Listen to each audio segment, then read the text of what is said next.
안녕하세요. 정다니엘입니다. 오늘 2학년 시험 본 거 분석 영상 준비했고요. 이제 며칠 전에 시험은 마무리가 됐는데 오답 문항들하고 또 등급 컷 예상하시는데 활용해 보시면 될 것 같습니다. 2학년 시험 전반적으로 관해서는 1학년 때 나왔던 난이도나 문항 유형이 크게 벗어나진 않았고요. 그래서 충분히 예상할 수 있는 정도의 내용이었다고 생각하고 있습니다. 저희 수업에서는 어떤 결과랑 또 어떤 식으로 대비했는지도 같이 말씀드리고, 기말고사 대비하는 거에 있어서도 비슷한 방식이 유지가 될 예정이니까 수강에 관심이 있으시다면 잘 살펴봐 보시면 좋을 것 같습니다. 간단히 제 소개를 먼저 드리면, 저는 각인 영어에서 명일여고 수업을 진행하고 있고요. 그리고 또 대치 두각학원에서 마찬가지로 내신 단과 수업을 진행하고 있습니다. 그리고 밀크티라는 온라인 강의 플랫폼에서 고등 내신 관련해서 인터넷 강의 진행하고 있고요. 또 대성마이맥 스타 강사 코리아라는 오디션에서 최종 선발된 바가 있습니다. 그래서 이번 시험에서 저희 2학년 친구들, 수강생 친구들 중에서 최고점 친구는 97점, 가채점 기준이지만 97점을 받은 친구 같이 성적을 만들었고요. 또 이제 1등급으로 예상되는, 저희가 예상하고 있는 등급 컷 기준으로 1등급일 것으로 보이는 친구들 3명 이상으로 보고 있습니다. 그 외에 2등급 친구들은 다수 있을 것으로 보고 있고요. 그래서 이런 식으로 제 소개랑 저희 수강 실정 간단하게 말씀드렸고, 이제 또 빠르게 넘어가서 저희 1번부터 마지막 문제까지 해서 어디서 출제됐고 또 어떤 부분을 조심했어야 되는지도 같이 말씀드리겠습니다.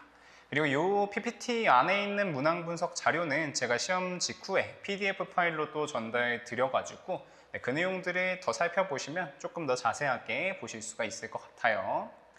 시험 범위 같은 경우에는 이번엔 교과서 2개랑 테드 연설문 프린트를 하나 주셔가지고 그 지문도 같이 포함이 됐고, 모의고사 지문이 총 14개 들어갔습니다. 이제 모의고사 지문이 상당히 적게 들어갔고요. 그 대신에 테드 지문이 들어간 것 같은데, 테드 지문마저도 모의고사 지문보다 난이도가 상당히 쉬웠어서 범위 관련해서는 꽤나 평이했다라고 말씀을 드릴게요. 또 두 번째로 어휘 프린트도 함께 배부가 됐는데, 저희 자료를 토대로 꼼꼼히 준비했다면 어휘도 난이도가 크게 어렵게 나온 것 같지는 않고요. 문법 관련해서도 명일여고 항상 나오던 식으로 비슷하게 출제가 됐지만, 이번에 또 함정이 조금 있었던 문제가 있어서 그 부분 관련해서 잘 살펴보시면 좋을 것 같습니다. 또 이제 독해 문항 같은 경우에도 조금씩 변형된 형태의 문제들이 출제가 됐는데, 아무래도 우리는 1학년이 아니다 보니까 이 정도 변형은 될 수 있겠다 생각해서 공부하시고 풀이하셨으면 크게 어려운 부분은 없었을 것 같습니다. 전반적인 난이도는 중으로 봤고요. 다만 학생들 입장에서는 체감상으로는 중상 정도로 느껴질 수 있을 것 같습니다. 등급 컷은 예년하고 별로 다르지 않고, 굳이 말하자면 살짝 낮은 정도의 91.5점을 1등급으로 보고 있고, 2등급 기준으로는 85점 3점까지 예상을 하고 있습니다. 그래서 난이도는 평이했는데 확실히 틀릴 수 있는 문제들이 있었어서 등급은 이 정도까지 잡힐 수가 있을 것으로 보입니다. 명일여고도 한 2년 전, 3년 전으로 돌아가면은 변형이 거의 아예 되지 않는 축이었는데, 인근 학교들 추세에 맞춰서 변형도 많이 되고 있다는 거를 2학년 학생들은 알고 계시겠죠. 그래서 변형되는 사항들 잘 반영해서 공부하셨으면 크게 문제는 없었을 것 같습니다. 또 문항별로 난이도랑 제가 또 저희 연구진 분들하고 판단한 킬러 문항이 뭔지도 말씀을 드릴 거고요. 이제 틀렸다고 해서 다 똑같이 틀린 문항은 아니고, 또 킬러 문항, 많이 틀릴 수 있는 문항을 틀렸다면은 등급을 예상하는 데 있어서 충분히 참작할 만한 여지가 있으니까 그 부분도 감안하셔서 스스로 등급 판단하는 데 활용해 보시면 좋을 것 같습니다. 1번부터 5번까지는 이렇습니다. 말씀드린 것처럼 저희가 PDF 파일 통해서 분석 자료가 나가서 가볍게만 살펴볼 수 있을 것 같고요. 1번에서 5번은 전부 다 평이한 형태로 난이도 별 1개 정도로 출제가 됐습니다. 출제된 부분도 살펴봤을 때 전부 다 어휘 문제는 학교 어휘 프린트에서, 또 2번 문제 모의고사 지문에서 나왔고요. 3번은 테드에서, 4번도 테드에서, 또 5번도 교과서 1과에서 깔끔하게 나온 형태였습니다. 그래서 정답을 고르는 게 대부분 수월했다라는 식으로 봐주실 수 있고요. 또 그 다음 지문 문제들 봤을 때 이제 여기서 처음으로 나온 좀 어려운 문제들, 이 6번, 7번, 9번이 사뭇 어려운 감이 있었고, 네, 그 6번 같은 경우에는 교과서 1과에서 출제되긴 했지만 이 오답선지 관련해서 함정이 조금 있었어서 헷갈릴 수 있었던 부분이 있었고, 7번 같은 경우에는 지문 내용 자체가 조금 어려웠습니다. 네, 그 테세우스 배 관련해서 이해하는 거 잘 기억해 보셨으면 좋을 것 같고요. 9번 같은 경우에는 1번 선지가 조금 낚일 만한 여지가 있긴 했는데 그래도 여전히 항상 나오던 식으로 출제가 돼서 항상 동사 개수랑 유의해서 살펴보시면 어렵지 않게 맞출 수 있을 것 같습니다. 저희 난이도는 별 3개가 최대고 틀린 문제가 별 하나짜리 문제면 좀 잘못됐구나 생각을 해보시면 되고 그 외에 별 2개, 3개 정도의 문제라면 틀렸어도 등급에는 큰 타격이 없을 수 있겠다 생각해 보시면 좋겠습니다. 11번에서 15번도 여기 페이지부터 또 어려운 게 3문제 정도 출제가 됐는데 12번 같은 경우에는 지문 난이도 자체는 되게 쉬웠지만 3번하고 5번이 되게 매력적인 오답 선지였어서 학생들이 복습하실 때 한 번 더 다시 살펴보시면 좋을 것 같고요. 13번 같은 경우에는 어법이라 난이도를 2개로 잡긴 했는데 지문 변형이 전혀 없었습니다. 또 이제 명일영어 같은 경우에는 절대적으로 시험 범위가 적어서 욕심이 있는 친구들에 한해서는 진짜 말하기 대본 외우듯이 지문을 좀 많이 외워보면 좋은데 그런 식으로 충분히 공부했다면 어렵지 않게 잘 풀이할 수 있었을 것 같아요. 15번 문제 같은 경우도 모의고사에서 나왔고 이것도 세부 내용 파악해서 내용 일치불일치 푸는 문제였는데 좀 대충 읽었다면은 틀릴 수도 있는 문제였고 저희 같은 경우에는 시험 직전에 이제 3줄 요약을 비롯해서 시험장에서 지문을 좀 읽지 않고도 혹은 읽으면서 동시에 보완할 수 있는 내용들을 미리 정리했기 때문에 내용 일치 문제 풀 때도 현장에서 독해하고 푸는 게 전부는 아니었을 거여서 충분히 맞출 수 있는 문제였던 것 같습니다. 이제 여기 페이지에서 2문제가 킬러 문제로 나왔고 16번 같은 경우에는 원문을 되게 교묘하게 바꿔놨습니다. 저희 수강생 친구들한테는 얘기를 해놨는데 16번이 5번 선지가 중복 정답 처리될 만한 여지가 있다고 저는 판단을 해서 학생들한테 건의를 할 수 있도록 조치를 취해놨고요. 저희 수강생 친구들이 학교에서 건의를 해봐야 되겠지만 그 정도의 오류사항도 있었다. 5번도 충분히 이 원문의 내용을 근거로 생각해봤을 때 참작될 만한 여지가 있었다는 것도 말씀을 드리겠습니다. 정답은 4번이었죠. 그리고 넘어가서 19번 같은 경우에는 3번을 고르기가 참 쉬운 형태였어서 또 궁금하신 학생들은 문항 찾아가지고 3번이랑 정답 선지랑 어떤 차이가 있었는지 복습해 보시면 좋을 것 같습니다. 기말고사도 중간고사 출제하신 선생님들이 그대로 출제를 하시겠죠? 그럼 출제하는 방식이나 어떤 레파토리가 굉장히 비슷할 수밖에 없어서 중간고사 끝났으니까 땡 하고 넘어가지 마시고 틀린 문제들도 좀 잘 살펴보시면은 출제 논리가 조금 더 쉽게 보일 수가 있다 말씀드리겠습니다. 서답형 같은 경우에는 오히려 예년보다 조금 편하게 수월하게 출제가 된 것 같고요.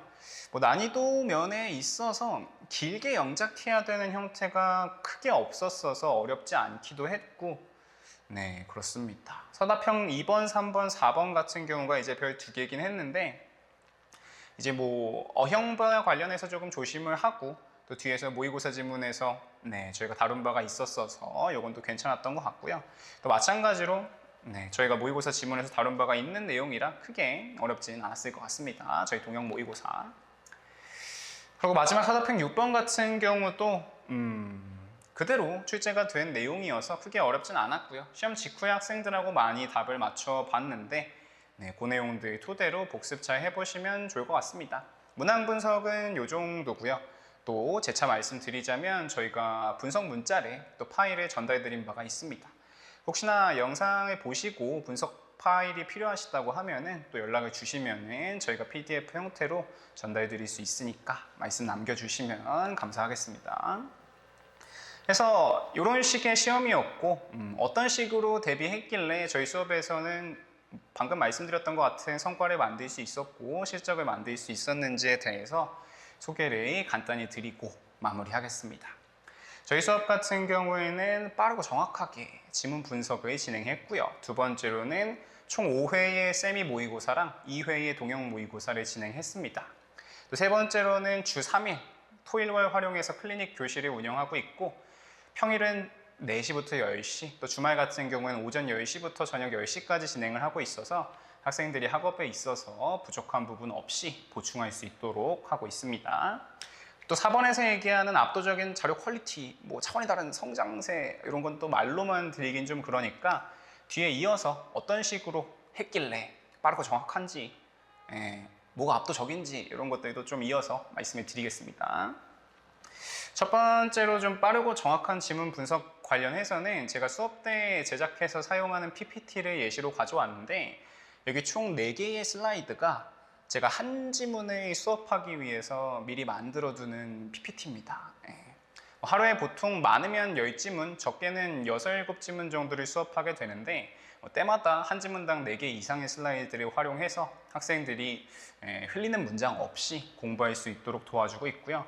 구성을 보면은 내용이 좀 어려운 지문들 같은 경우에는 굳이 영어로 먼저 이해할 필요가 없기 때문에 충분히 간단한 형태로 우리말로 내용을 짚고 넘어가고 그 뒤에서는 문장 형태를 구문을 좀 나눠주는 식으로 수업을 진행하면서 동시에 세주의 내외로 지문 내용 한 번 더 살펴보고요. 그 다음으로는 해당 지문에서 어려울 수 있는 어휘들만 또 따로 정리해서 필기할 수 있는 시간을 가지고 마지막으로는 고난도로 출제될 수 있는 서술형 내지는 어법 혹은 기타 순서 삽입 형태로 나올 수 있는 문제들까지 수업에서 따로 정리해서 진행을 하고 있습니다. 이 대부분의 수업이 이걸 전부 다 한 번에 진행합니다. 한 슬라이드에 지문을 다 띄워놓고 자 해석해 줄게, 자 단어 알려줄게, 자 어법 들어가 보자 이런 식으로 진행이 되는데 다소 빠르게 할 수 있다는 장점은 있겠지만 사실 그마저도 그렇지 않습니다. 계속 말하다 보면은 중구난방이 되기 때문에 효율 면에서나 속도 면에서나 크게 좋지가 않을 수 있는데 저희 수업은 내용이랑 구문이랑 어휘랑 어법을 총 4번에 걸쳐서 나눠서 진행하기 때문에 학생들 입장에서도 이해하기가 더 빠르고 정확하다라는 의미에서 말씀을 드렸습니다. 두 번째로는 5번의 세미 모의고사랑 2번의 동형 모의고사를 진행했고요. 세미 모의고사 같은 경우에는 세미라고 해서 문항 퀄리티가 낮은 건 아니고 대신 이제 실제 시험 이전에 훨씬 이전에 배부가 되는 모의고사이기 때문에 다소 학교 시험이랑 포맷 면에서나 문항 유형 면에서 조금 다른 부분은 있을 수 있지만 미리부터 좀 실전 경험을 할 수 있게 약간 약식 형태로 만들어진 형태다 생각해 보시면 될 것 같습니다.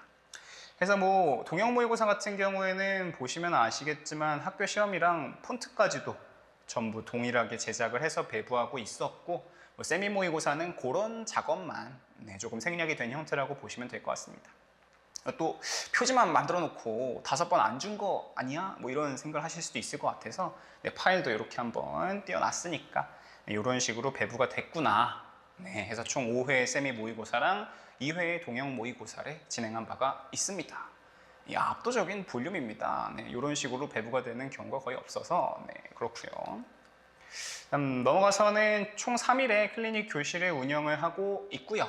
제가 상주하고 있는 경우도 있고 혹은 그렇지 않은 경우에는 이 국내 유수의 대학생 분들 혹은 전문 선생님 분들께서 상주하시면서 아이들 클리닉을 도와주고 있고요. 저희 같은 경우에는 등하원 시의 메시지도 또 어떤 내용을 수행해야 되는지도 따로 프로그램을 통해서 관리하고 있어서 누락이나 차질 없이 진행되고 있다는 점도 말씀드리겠습니다.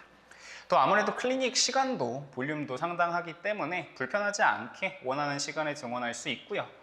그럼에도 불구하고 특히나 2학년이고 하면은 이제 이 어떤 다른 과목과의 밸런싱 면에서 클리닉을 조금 현장에서 하기가 어렵다 하는 경우에는 제가 또 유선상으로 온라인으로도 진행을 하고 있어서 그 부분도 참고해 보시면 좋을 것 같습니다.